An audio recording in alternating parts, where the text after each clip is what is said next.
Whoa, the motion background changed. Is that what always happens? I guess things are a whole lot weirder from this side of the screen. Hey, the music's different too. Do those things always change in videos? That's really inconsistent. Anywho, I guess since I'm still stuck here, then there's more debunks I have to do. Is this like Dead Like Me, or I'm not gonna actually be able to escape until I've filled my quota? Check your comment section.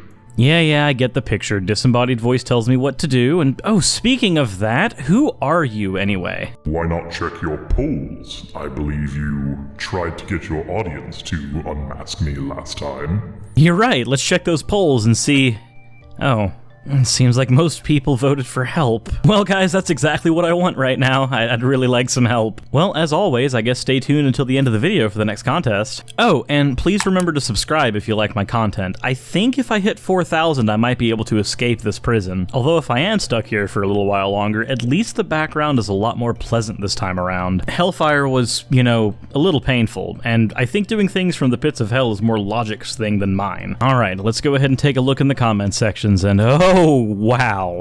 So on my video about Clifford's principle, I had a guy named John Donahue decide to comment on my video claiming that most of the people who voted in the William Lane Craig versus Matt Dillahunty poll were young Earth creationists. If you want the full context for the conversation, you can go ahead and check out the 18 reply long conversation on my Clifford's principle video. Trust me, it is there in the comment section. Before you do though, listen to the rest of the story, and please do not make an attempt to go and attack John. Through the course of our conversation, we ended up hashing out each other's positions, and got to the point where he realized that not only am I not a young Earth creationist, but I'm also not a Christian. From this point on, we actually managed to have a pretty fruitful conversation, and for that, John, if you're watching, I really enjoyed myself. With that said, again, I would like to reiterate, please do not go into that comment section and attack him. John is a prime example of what an interlocutor should be in conversation, not condescending, and incredibly engaging, at least when we got past our first initial issues. As the conversation progressed, though, he ended up asking me why I'm not a Christian, and I pointed out that I don't really have any evidence for the Christian faith being true outside of the Bible, and even that has some historicity issues. Eventually, we got to the point where he used the Shroud of Turin as a point of evidence in his favor. I pointed out that the Shroud of Turin has been dated to several hundred years after the crucifixion of Christ, and that pretty much makes it debunked in every significant way possible. Even the Catholic Church housing the Shroud of Turin do not cite it as evidence in favor of the crucifixion of Jesus. We also talked a little bit about the apostles and how whether or not their sacrifices increase the validity of the religion. Personally, from what I understand about psychology, you don't need something to be true to die for it, you simply need to believe it's true. This is how we get terrorists to fly into buildings, after all. However, it's at this point where things got a little strange. He claimed that my facts were not up to date, which, as it turns out, he was completely right on, to an extent. Hey, disembodied voice, you want to quote John for me? Sure thing. For God so loved the world that he gave his one and only... No, not that John, this John. Oh, well that's completely different. Suris, your facts are not up to date. The 1988 radiocarbon date of 1290 to 1360 was powerfully debunked in 2002 when Joe Marino and Sue Benford discovered that the tested sample contained 16th century cotton through a process known as French reweaving.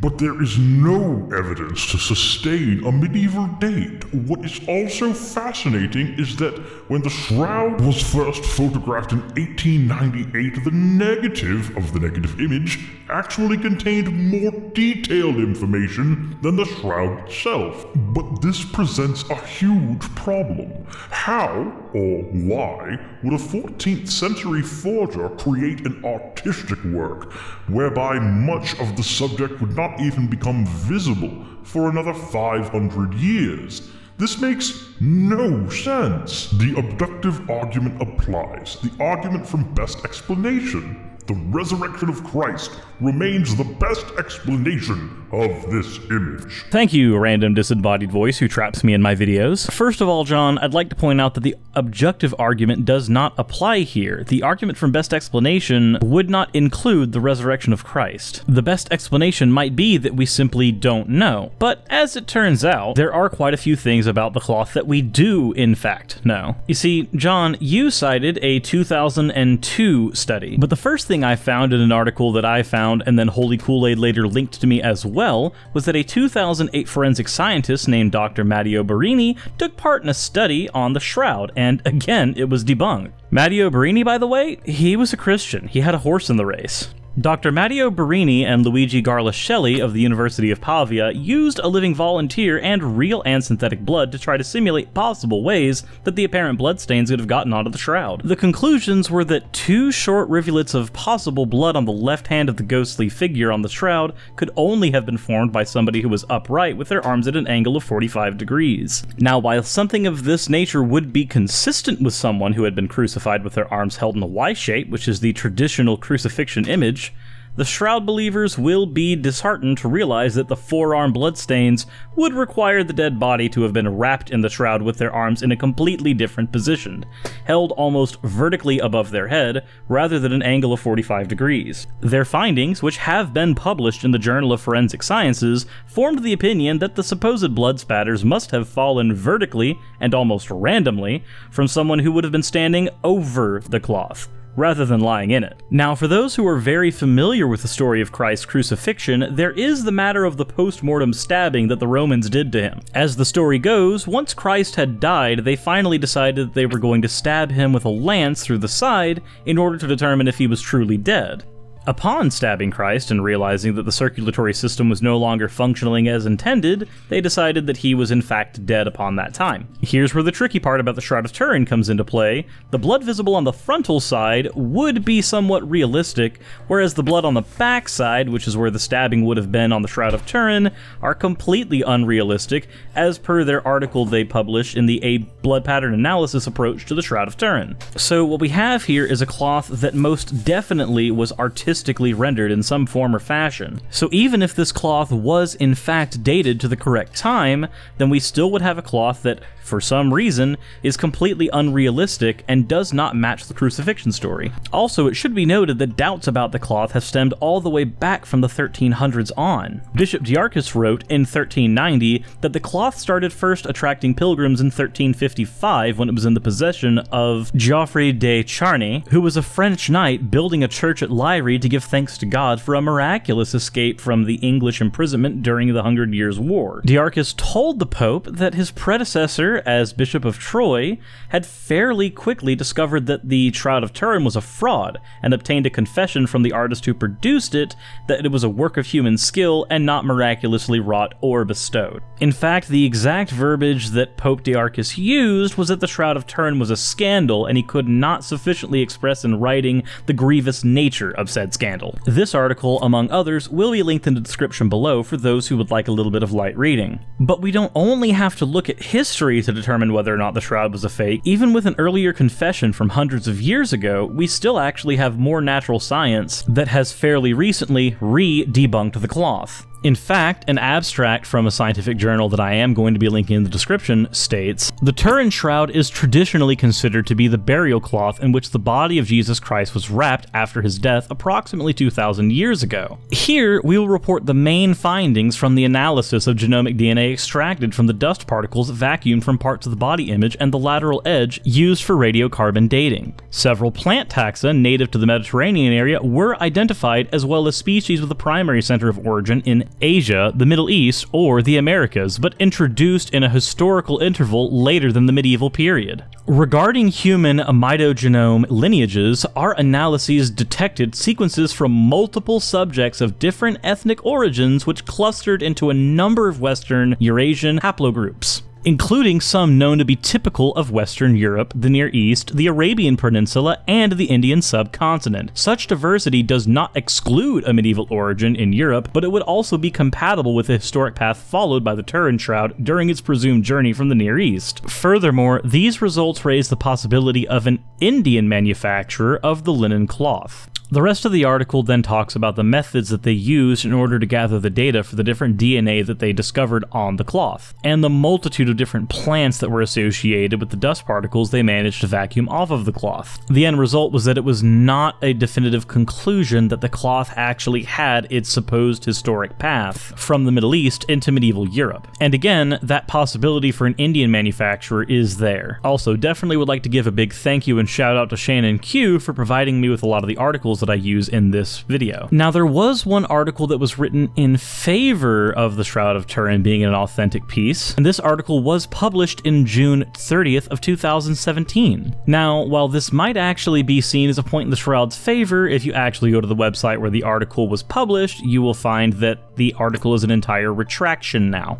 After publishing the article, it was brought to the attention of the authors that concerns had been raised that the data presented in the article was not sufficient to support any of the conclusions drawn. Not only that, all of the tests that they actually used to prove that the Shroud of Turin was authentic were not repeatable. In light of all those issues, the publisher decided that after reevaluating the article, that it would be better that they retracted the article in order of keeping it as a full unpublished document. So, points to +1 for integrity. Now, speaking of integrity, if you scroll further down into the retraction, it is known that the authors of the article actually stand by their data and findings very hard. And this is even after their findings fell to the scrutiny of the scientific method and peer review. The only thing I can glean from this is typically what happens when somebody has the horse in the race and decides that it's better to be dishonest and try their best to win than be honest and accept whatever outcome comes. The difference between the two articles seems to be in the conclusion. In one article, it is inconclusive as to whether or not the shroud had a true origin that we can track, and thus it is actually kept up because its conclusions correlate with the data and the repeatability of the tests. The stuff I was linking is reference to just a few years ago. So these are peer-reviewed articles that show that recently studies have been done on the shroud within the last couple years. But I'm going to take a look at John's final comment and see if there's anything we can see after looking at the data. Suris, actually, as a member in good standing of the Shroud Science Group composed of scholars from dozens of countries who both accept and reject the Shroud's authenticity, I can tell you that nothing of the kind has transpired. This was in reference to me citing the 2018 forensic scientist Dr. Matteo Barini's study. You claim that the Shroud was first put into question in the 1300s and has been debunked multiple times via multiple methods. Please, tell me when, where, and by whom? As I stated earlier in the video, the bishop, the artist, and the multiple methods that science has used since then to prove that the shroud does not have a place of origin that we can actually pin down right now. Outside of that, the articles that are actually in favor of the shroud are either unpublished, or if they were retracted. And the best kind of evidence, the kind that actually comes from people who have a horse in the race of the shroud being authentic, showed that the actual shroud itself had inconsistent blood markings with what we would expect from a crucifixion, at least the way it was described in the Bible. The only evidence that appears to contradict the authenticity was the carbon-14 dating, and that has since been debunked. No one bothered to study photomicrographs of the sample before testing it, so no one noticed the French weaving in that sample. Except they did, and it was accounted for. The electron microscope studies that have been done in favor of the shroud's authenticity have been retracted, or otherwise shown to be unrepeatable and therefore not properly following the scientific method. So no, we don't just need the carbon-14 date analysis. I would also like to point out that lack of evidence is not evidence against. So lack of evidence for the shroud's authenticity is not evidence against its authenticity, but by that same notion, if it's not completely disproven, it does not automatically make it real. Again, as I stated before, the best argument is not suddenly magic or miracles, especially if you're going to be using the scientific method. The best study of the Shroud to date has been done by the American-led Shroud of Turin Research Project, or SHROUDED, where as many as 21 scientists from multiple fields intensively studied the artifact non-stop, 6 days, 24/7, applying dozens of scientific tests and taking over 10,000 photographs, and there are numerous references to the Shroud of Turin in both medieval and ancient history, using other names since it had not yet arrived in Turin. These include the Face of Leon, the Mandalion, the Archaeopteryx, Greek for not made by human hands,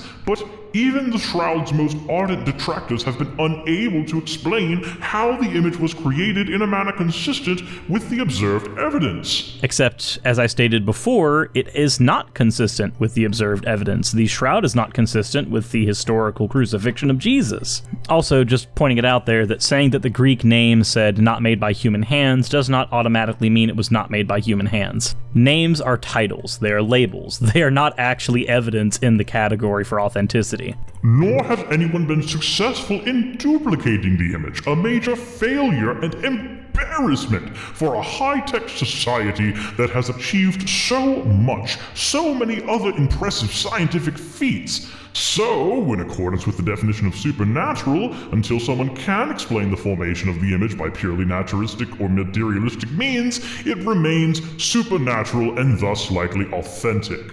I apologize, Don, but the fact that we can't explain something yet does not automatically make it supernatural. We still can't fully explain black holes, and Einstein's theory of relativity breaks down near the point of the singularity where the Big Bang started. But guess what? Newtonian physics broke down outside the realm of our own planet. Did that automatically make everything else in the rest of the universe supernatural? No, it meant that it required relativistic physics to explain, something that we did not yet have. So if I might be able to explain exactly how science works here, science does not say, this is supernatural until we've proven it's natural. Because first of all, that would be incredibly fallacious. If something is natural, it was never supernatural to begin with, so simply applying a false label beforehand doesn't work here. What science and I will say is we don't know. Based on the evidence shown, we don't have conclusive evidence about the Shroud's origin, and we have a carbon-14 dating inconsistent with its origin story. And even if French reweaving had actually been used in this process, we would have actually seen a lot of inconsistent dates coming from the Shroud because of the dust fibers that were sucked off from it. But that's not what we see. At best, what you have is inconclusive data to the origin of the Shroud, and at worst, what you have is a forgery. No points have been awarded to the Shroud of Turin in the scientific community in years, and I don't know if they ever will. Though, what I will say is that, John, I did look into your claims, and I did research thoroughly, and I did ask my peers for help in this research. I took your claim seriously, and even took the time to create a video for you, so I do hope that you watch it. Again, thank you to Shannon Q for providing the research for this video, and thank you to Holy Kool-Aid for providing an article that I used in here as well. Links to both of their channels, as well as all of the articles that I used, will be linked in the description below. And with that, we've reached the end of the video, so if you liked it, please consider subscribing. Do you have any friends who think the Shroud of Turin is authentic? If so, please feel free to show them this video or any of the articles that I linked below. With that said, we have come to the end contest of the video, so what do you think about the Shroud of Turin? Do you personally think it's authentic, or do you think it's a fake? Please be sure to click the iCard to vote, and be sure to discuss it in the comment section below so that your opinion can be heard. I know I don't respond to everybody's comments, and I apologize for that, but there is a whole lot I have to do between this and my other full-time job. So, disembodied voice, have I paid my penance? Is it time for me to leave? Let's see if you do better Monday. Really?